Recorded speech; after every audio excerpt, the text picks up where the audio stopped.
Back here, we've got our busted off turn signals, and this is the little bar I think we just have to take off. I originally thought this was somebody put it on there because there were turn signal holes here. I'm realizing now it's one of those stupid DOT regulation things where these are probably too close on the inside, so you gotta put the big fucking bulbs on, but that's okay. Knock that off, swap our new turn signals on. Two brand new PGO genuine scooter, whatever you want to call it. Turn signals ready to drop in. Once that's done, we should have our scooter pretty much back together. Put our seat in, throw all those bolts in place, and this is a note to myself that I'll forget in the future. Check to make sure there's more gas in it. But that should do things, so let's go ahead and knock it out. All right, turn signals are on. Routed them through the same way they were done before. Nice and clean. Probably the shiniest part of the bike right now, which I guess is a good thing. But everything's on. I do have mismatched bolts here, and I'll have to go back and watch the video I filmed before I did this part and see if I had mismatched bolts or if I'm just not paying attention. But go to Ace Hardware, get the right ones. Coming around this way, here's our new fuel line. You can see it's filled up a bit. So, new fuel line, plenty of fuel flowing.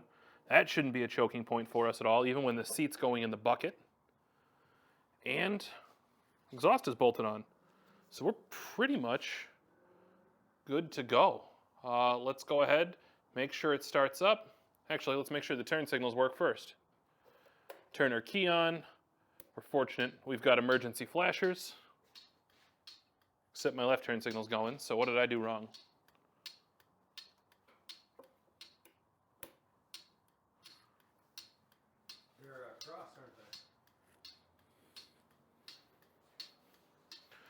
Well, that's fucking weird.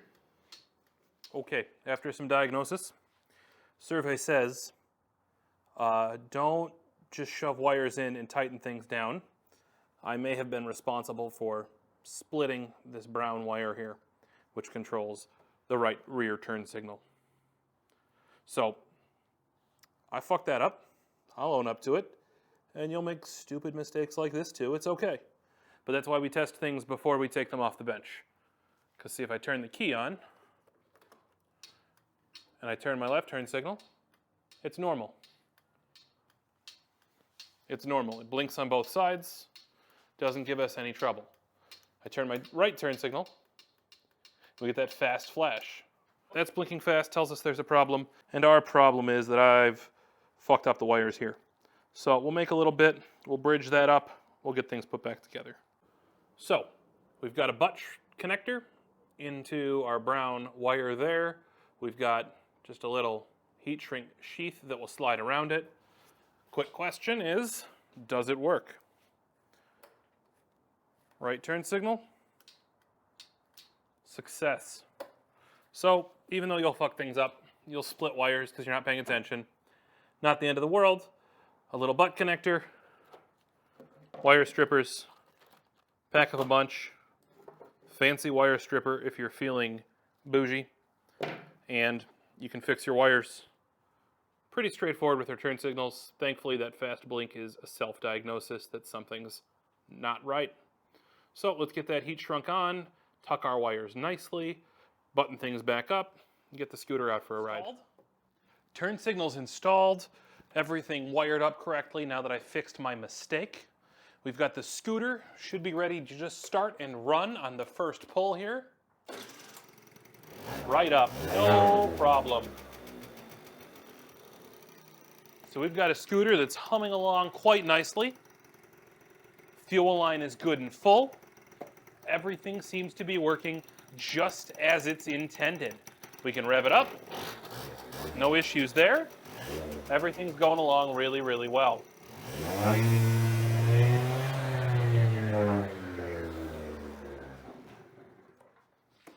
And now that we've done that, I want to pull the spark plug off and just give it a check once more, see what sort of color we're looking at, make sure it's not coated in oil or anything. And then we'll get this out on the road and we'll give it its maiden voyage. Got it buttoned up on this front, but let's just check that spark plug one more time, make sure it's not soaked in gasoline or anything, and we should be good to go.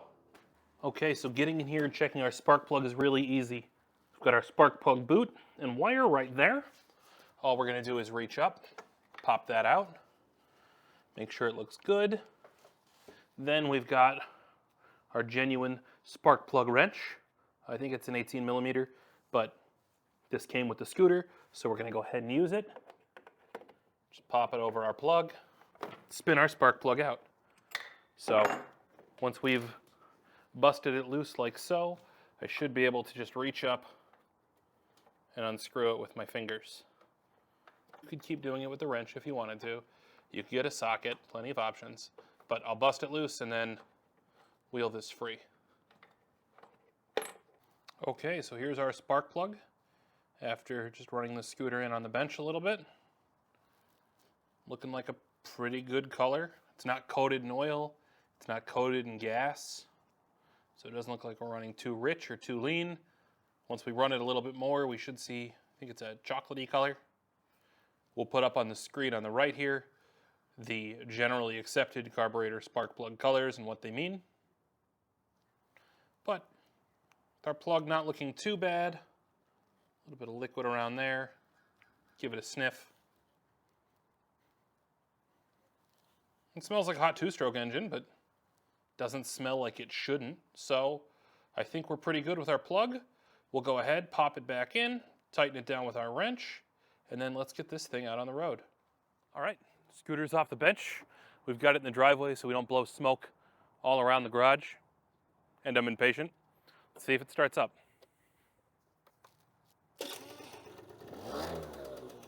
Oh, it starts up right quick. Nice little blue smoke.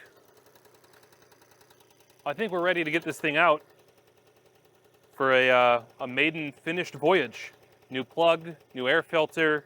Really just rescued the scooter from the brink of exhaustion, sitting there in that farm shed before we brought it home. So we'll drop the seat in and take it out on a rip around the block.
With that first ride out of the way, you could see I had it bogging down some. You could even hear it in the video.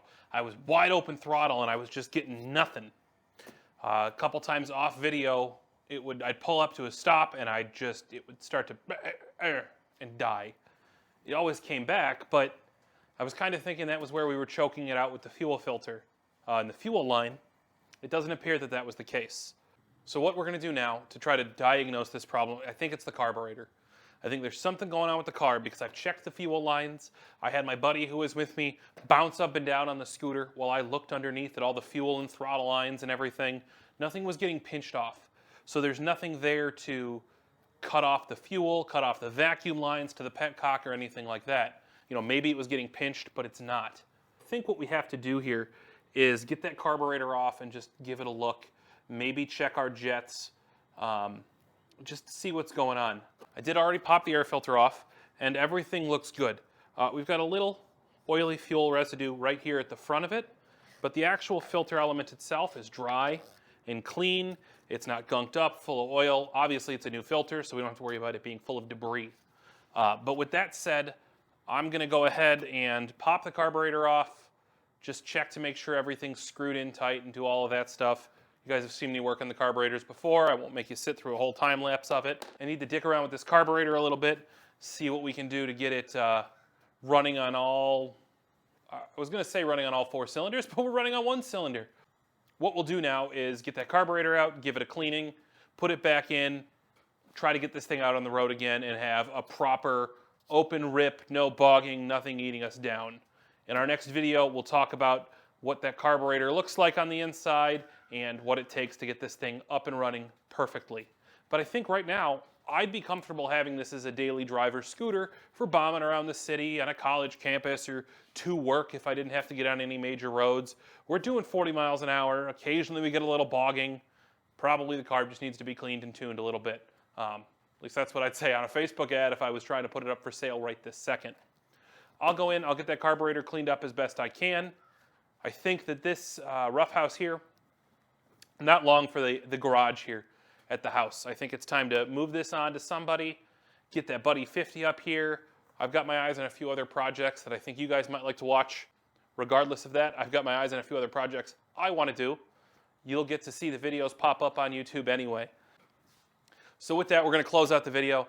Thanks for coming along. Thanks for watching. In our next video, we'll tear this carburetor apart, talk about what it looks like on the inside, and what it takes to get this scooter running perfectly. With that, the more you watch them, you like them, you share them, it's always good for me. I like seeing how many people enjoy and think they can do this too, because you can. You can get one of these, and with a basic set of hand tools, some YouTube research, maybe a couple minutes spent on the Facebook forums or something, you too can buy a scooter that needs a little love and bring it back to life. Next video, hopefully we'll have this all buttoned up and we'll write ourselves a for sale ad, get this off to a good home where it can be loved and taken care of. Thanks for watching.